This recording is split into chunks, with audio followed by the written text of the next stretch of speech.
You can't win if you've got 5 or 6 passengers. Those were Rick Tocchet's words after the Game 4 loss to the Oilers. Series all even at 2 games apiece.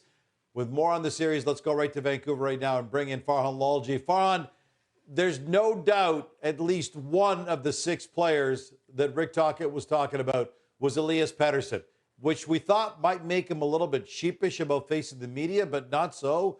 He was out speaking today. Tell us about that. Yeah, certainly a surprise because when he's been in these situations before where things have gotten tough, he hasn't always been available, but he stood in there and took questions for over 5 minutes, and some of them obviously were definitely challenging. And on the subject of those passengers, yeah, I did ask Rick Tocchet about Pettersson last night, and then he doubled down and included him in that group. And Pettersson today said, yeah, it sends a message to the group when he says all of those things. And certainly it was difficult for him to hear. There's no doubt about it. But at the end of the day, the production is what the production is. And he knows that he needs to be better. And he talked about things like confidence and how that's been a challenge for him. I think overall, this has probably been the biggest adversity he has faced during his professional career. Now, nobody's come out and said he's injured or anything like that. So whether he is playing through something or whether not, I mean, ultimately, this has been 3 months now. This hasn't been a short-term thing just in the playoffs. And I did ask him, like, why has it been so difficult over these last 3 months? And he just didn't have an answer. But he just says he's trying, and from his perspective, he's trying to stay positive and not wanting to look backwards. He wants to look forward.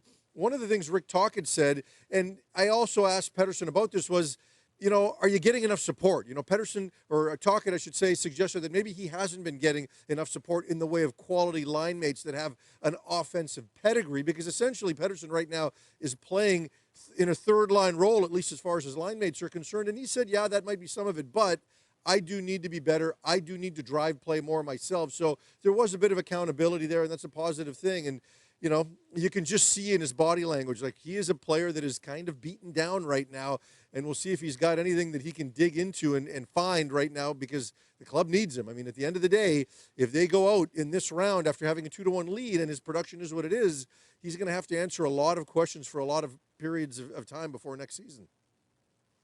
But Farhan, it's not just him. The Vancouver Canucks, through the first 10 games of these playoffs, are averaging less than 21 shots a game. That's an NHL record for fewest shots on net through the first 10 games of a postseason. This is clearly not just Elias Pettersson. What is going on with the offense on this team in general? Well, look, you know, right now they've been spending a lot of time attempting to defend, and it really hasn't necessarily served them well, right? I mean, you've got 2 elite lines now once McDavid and Draisaitl got split up, and that's kind of been what their focus is. And really, they've relied so heavily on the JT Miller line, so he's either matching up or they're driving offense, and, you know, they've done a reasonable job of that. And same thing with the Elias Lindholm line with Garland and Joshua, right? I mean, they've done some good things. They've also found some matchup minutes, but the bottom of their lineup has just been a complete ghost town. And when you look at a guy like Pettersson, he is the signature in that bottom 6 right now. So he's not producing, and nobody else is doing anything either, right? I mean, you look at a guy like Nils Höglander, who's been a healthy scratch for the last 6 games.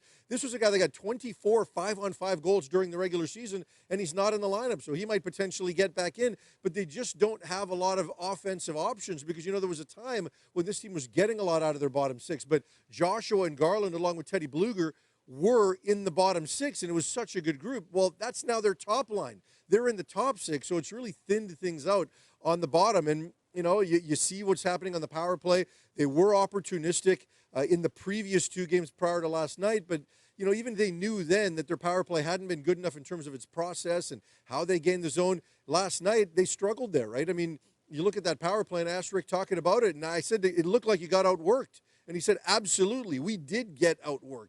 And he wants to put that challenge at the feet of his power play as well, because this team's got to be able to generate something there too. So, you know, in terms of getting those fringe elements offensively, Quinn Hughes hasn't done as much offensively right now. Philip Roenick, the second half of the season, hasn't done as much offensively. Zadorov has stepped in, but in terms of offense from the back end, that also hasn't been what they're used to during the regular season. So top 2 lines are getting it done. Zadorov is getting it done. Nobody else seems to be offensively. From a defensive standpoint, from the Edmonton Oilers' perspective, they've got Calvin Pickard in net at 32 years old. Yeah. It's been 10 years he's been in the NHL, and that was his first playoff start, and he gets a victory at that point. Given the fact that you're facing a guy with so little postseason experience, yes, He had a good game in Game 4. And now, who knows? The Oilers might go back to Stuart Skinner for game number 5 or back to Pickard again. What do the Vancouver Canucks need to do differently to take advantage of what seems to be a goaltending tandem that you could take advantage of? Yeah, I mean, they've got to get to the middle of the ice, and they've got to do it earlier in games. Now, we did see that in Game 3 when they jumped out to a 3-1 lead, but we didn't see that last night. And, they got better as the game went on.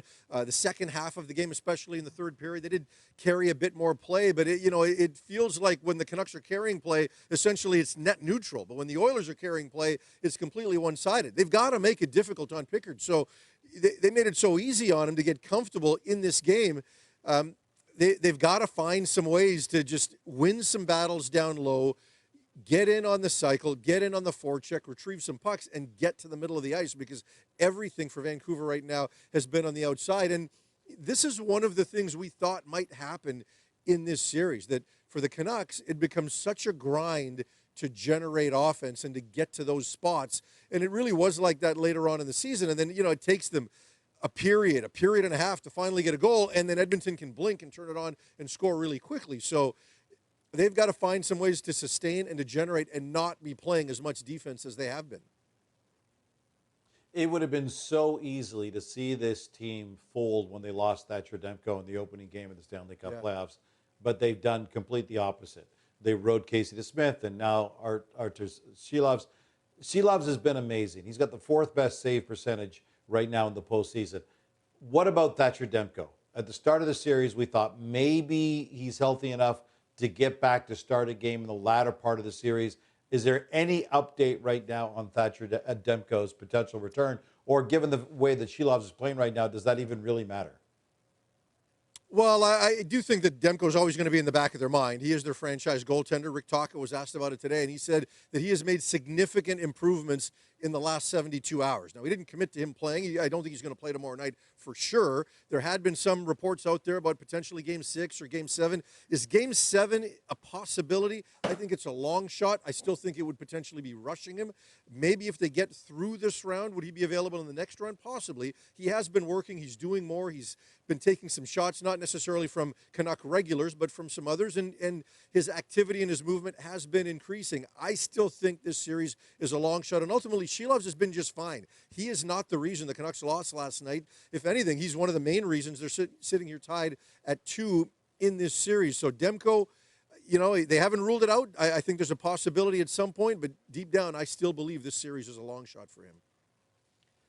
All right, glass is half full angle right now. Through the first 4 games of the series, the Canucks have held Connor McDavid to just 1 goal so far. What are they doing that is being so effective on slowing down Connor McDavid? Yes, McDavid's getting his assists. He's getting his points. There's no doubt about that. But just 1 goal through the first 4 games. Yeah, I think they're really trying to defend him as a 5-man unit. And, at 5-on-5, I think the Canucks have done a really good job. He certainly gets his on the power play. But, 5-on-5, I think they're really trying to attack him as an entire unit, right? They want to slow him up in the neutral zone. The forwards are back checking extremely well and closing the gap on him, and they're getting to him early. They're trying to prevent him from really getting his speed game going, especially when he's in the offensive zone. So, look, at the end of the day, with a guy like McDavid, you're not going to stop him. You're only going to try to contain him. And if you're Edmonton, you probably look at this and say that, look, Connor hasn't really broken out. Game 2, he was excellent. But the rest of the games, he's been good. I think Draisaitl has probably been the best Oiler. And if you're Edmonton, you probably feel that of all the players in this series that still has another level to get to and is likely to get there, it's probably Connor McDavid. So they've got to feel good about it as much as the Canucks probably feel good about how they've been able to contain him to this point. And, glass half full, as you say, for all the angst of what happened last night, the Canucks get a 2-goal comeback and then are on the verge of sending this to overtime before just falling asleep for a minute and giving up a late goal. Their whole goal in all of this, in game and in the series, was to shorten things. You want to shorten every game and get to the third period tied or within a goal and have a chance to strike. And right now, tied 2-2, big picture, if you'd have told this team you're going to be tied 2-2 coming home with now home ice advantage, every game's been a 1-goal game, regardless of maybe how the chances have been a bit more one-sided. I think the Canucks would take that. They're shortening this series, and if it gets to a Game 7, it's probably the Canucks who feel more comfortable and the Oilers who feel a little tighter. I could not agree with you more, Farhan. The Vancouver Canucks are still in great shape. It's a best of three. The Canucks have home ice. Game 5 goes Thursday in Vancouver.